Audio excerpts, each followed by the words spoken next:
To hide photos and videos on the Redmi Note 14S, all you simply have to do is first go for the gallery application.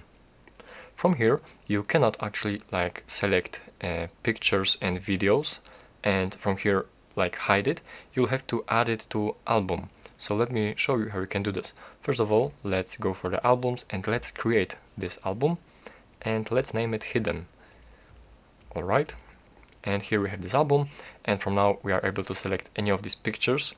So you can select them now, but you can also add these pictures to this hidden album. But actually, first of all, you'll have to add this album, you'll have to hide it.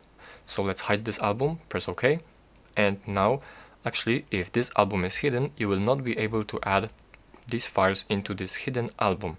So what you have to do actually, if you have this hidden album and you want add some more pictures into this album, you'll have to go for the three dots. First of all, go for the albums, press three dots on the top right corner, and right here go for the settings. And right here you will find view hidden albums. Let's go for there, and from there you will have to press this button to unhide this album and press OK.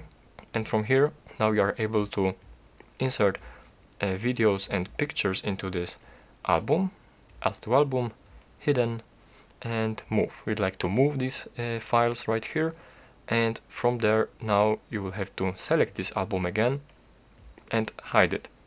And this is the only way if you want to hide more photos and videos if you have this album right here. So yeah, that's basically how you can do this, and you can find this album in the settings, view hidden albums, and it is available right here.